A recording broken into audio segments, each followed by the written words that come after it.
So, welcome to the Theater 1. We're going to start with our next session, as Ivar has suggested when we were in the hall. Today we're going to talk about sapiens and the Anthropocene. I'm going to give you a small introduction into the history of Homo sapiens and also the Anthropocene and how the Anthropocene and sapiens can connect each other. My name is Sjoerd Kluiving. I'm a sociology professor at the Faculty of Humanities and also at IVM located, and I'm studying geoarchaeology and the Anthropocene. And I'm keen also to work on sapiens, as you will see in my presentation. Usually when you start a talk, you start with a joke, right? Most people like a joke when you get started, but I thought about talk about the Anthropocene. Sometimes a joke is not so suitable, so I looked for comics on the Anthropocene, and I found studio by Christian Lindemann. He's associated in Berlin, also to the Kulturhaus, and I think he took a nice take, in fact, on the biodiversity crisis, which we have at the moment. And this is one way how you can portray or how you can communicate, of course, in a lighter way, maybe the things which are happening to us. Okay, let's first go into Homo sapiens. Who is Homo sapiens? Who is he? Defined is that species as a wise man in Latin. And he's also one of several species in the genus Homo, and the only one which is not extinct. When we look at another definition, and this, by the way, is also 100 million years ago, we can see over here, this is the way how we actually developed. Oops, for this one, yeah. So, where does Homo sapiens originate from? It's a species of all the highly developed primates on Earth.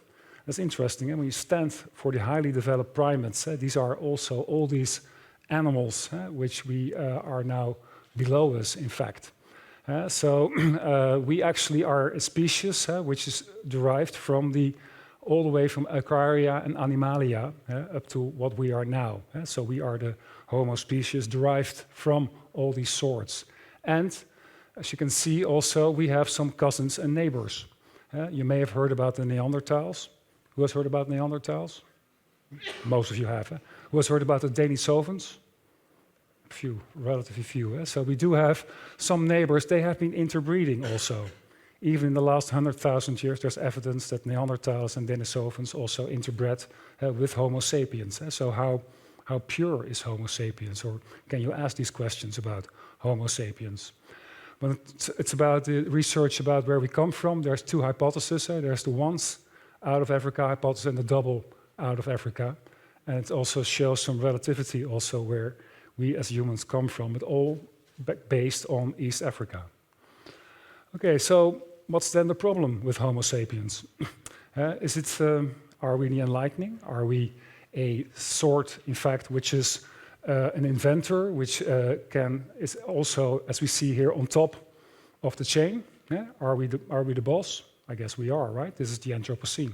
Well, this is also a way of, how to portray this in biocentrism. It's like an anti-anthropocenic belief in where we are a philosophy of all living beings. And one of the maybe positive things is that we're the first species ever that is also conscious of the changes we are bringing about, and can also be conscious about the changes we are bringing on in the future. So we really have to ask us the questions, is Homo sapiens anthropocentric? One of the geologists I'm following is Elizabeth Colbert. She's the author of the sixth mass extinction, this extinction we're getting it, and she wrote a recent book, Under a White Sky, and she defined human impact in terms of transformation of the landscape, of dammed or diverted most of the world's major rivers, fertilized plants, and fix more nitrogen, in fact, than all natural ecosystems together, and that our transport system in planes, cars, and power stations, our energy system emits more CO2, in fact, than volcanoes do. And we, as people are living in the Netherlands, especially the northern Netherlands, we also cause earthquakes. That's all in our human power to do so with the help of nature. Today, in terms of biomass, we can say that people outweigh with wild animals by more than 8 to 1 them. This week there was a WWF report actually stating again, which is a number which is known, that in the past 50 years, 70% of wild animals got extinct. So that's a huge figure, which was restated every year, but it's here to repeat. So, Homo sapiens has become the major driver of extinction, but also of speciation. So with these messages, Elizabeth welcomes us to the Anthropocene. The problem that we have is interesting also, is the Canadian Club of Rome. Who of you has heard of the Club of Rome 50 years ago? Okay, that's reasonable. They have a celebration this year. They exist for 50 years. It's their 50 years anniversary of the Club of Rome, which means that 50 years ago already scientists were proposing, in fact, that there was an end to our sources, that we were on a road of endless, not an endless road anymore. It happened, of course, it also ended by an energy crisis, as you may recall. The problem is far worse than expected, same word as Philip was saying in the intro, and climate change is a threat to human well-being and planetary health. So, to define what the Anthropocene is also gives me a sort of uneasy feeling, because at the one time you say, you can be fascinated by the vast interdisciplinarity and by the enormous amount of disciplines which come together, but it also, of course, offers a gloomy prospect of a planet in despair.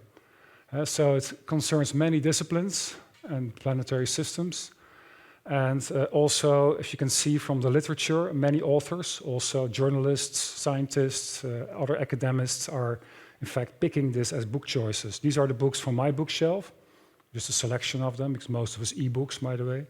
And this is some books I just found, they're also about the Anthropocene. Anybody can write about the Anthropocene. And there are quite many books also about it. And I could also pick another 10 or another 21 from another source. There is an enormous amount about the Anthropocene at the moment there.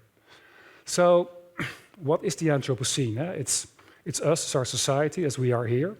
It's also politics, although they do not use the word Anthropocene in politics. It's everything they discuss is about this system, is about our human-dominated world we are in. And it's very much also a legal thing. Nowadays, we only can stop nitrogen exchange by legal courts, or can stop climate change by legal courts. So it's very much a legal thing. And of course, it's the economy. And that's what Christian will also talk to us later today. But it's one of the driving forces also of the Anthropocene.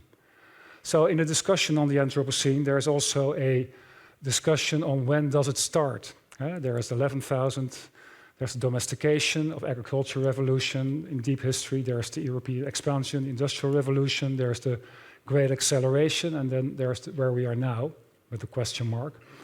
And I must say that in the geology, in the neuroscience world, basically the great acceleration is now tested, is now proposed as a formal starting date of the Anthropocene.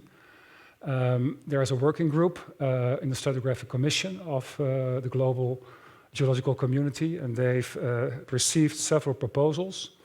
And one of them is here in the San Francisco Basin in California, which shows that after 1950, the radioactive elements from nuclear testing after the 50s actually is very well visible in the cores, which gives also a support, one of the candidates for a stratotype. Okay, so knowing all this, what do we need, in fact, for a sustainable future? We need, of course, there's the 17 Sustainable Development Goals. They are nicely formed. There are so many that you probably cannot name them at once. Ivar, can you name them at once? No, you can't. He's the leader of sustainability at the VU, so that difficult is it to get. I'm not just joking, but it means that we have to find different ways. So they found out also ways of grouping them. In 10 principles, there's also human rights, labor, environment, anti-corruption. You can label, group them roughly about them. There's also the pyramid, so to order them with people, ecological, spiritual. You can staple them on top of each other. And of course, there's the staircase of the VU. When you enter the VU in the main building, On both ways, you can see the 17 Sustainable Development Goals. And we also have now our publications, Philip, also marked with Sustainable Development Goals. So it's getting there. We're getting taught also by these goals. Another way of approaching it is by a book by Jan Rotmans. He's from Drift, Erasmus University. He looked at these different transitions. And we need 10 systematic transitions. These are the energy transition, which basically has 3 transitions of fossil to green, but also about centralized to decentral, and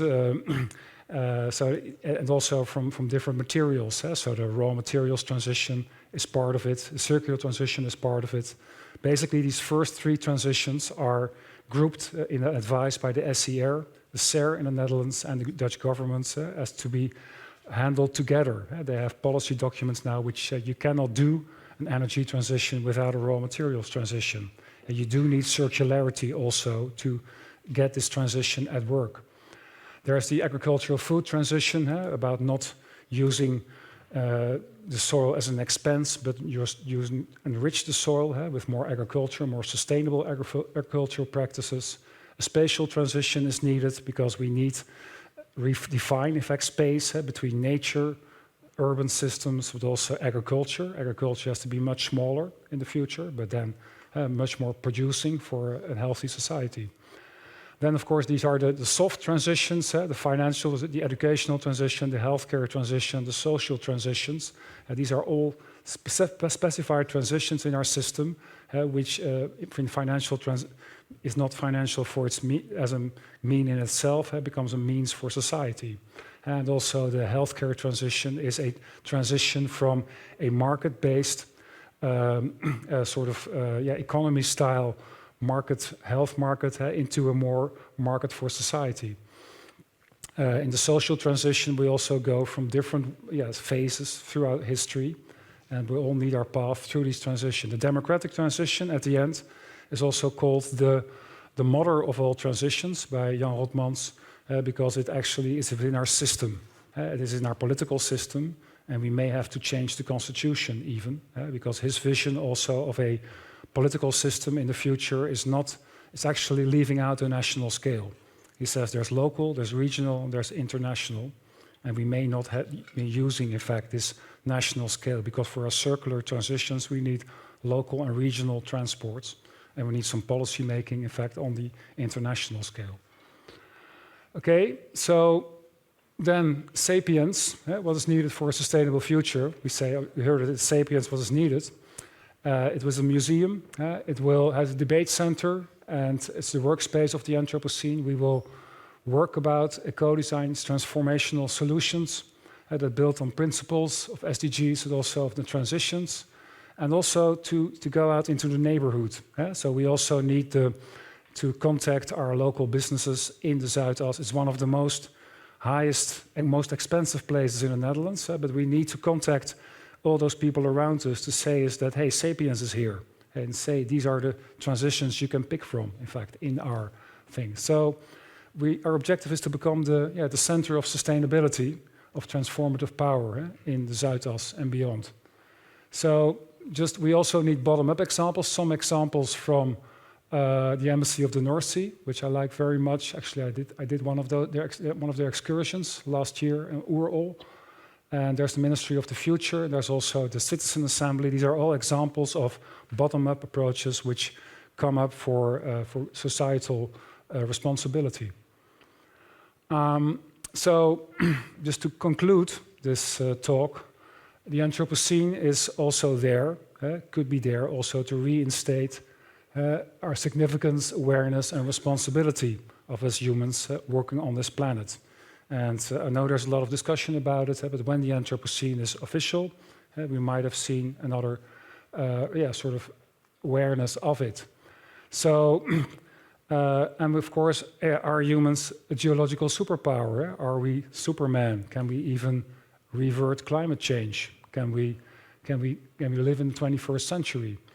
We need to transgress, we need to work on these planetary boundaries. Johan Rockström published more than 10 years ago his first version, and then we overstepped 3 or 4 of these planetary boundaries. Now it's even 6 or 7 we overstep. So we really need to be aware of this. It needs to be put in our education, it needs to be put in our awareness also. These are the things which are now at stake. Okay, so I think we can use the power, the knowledge we have as Homo sapiens to restore also natural human ecosystem on planet Earth. This sapiens could advocate that in the workspace of the youth to create practical, theoretical solutions to challenges of our time. And in transition terms, in fact, we actually are creating human cells and groups to decompose old industries and activate new emerging developments. You can see here, this is basically the way how the old industry is going down, is phasing out, and this is the experimentation emergence phase back of the new industries or the new emerging parts which are going up. And these are by Drift or by Dirk Loorbach also formulated stages in this sort of changing between decomposition and emergence, in fact, of the transition force. Okay, to conclude, the Anthropocene should be recognized as Homo sapiens with a superpower. We are a superpower at the moment. We do a lot of bad things. We could also do a lot of good things to the Earth. So we walk up with our first collaboration event towards the main collaboration event, which will happen in the summer. And what is needed, we will collaboratively drive progress on the 17 SDGs and the 10 transition paths. And as I heard recently on the climate debate, we need to move 5 times faster than we are doing now. So that's one of the deals, to inspire this vision of the Anthropocene, as well as to connect people across disciplines for transformative actions. Thank you.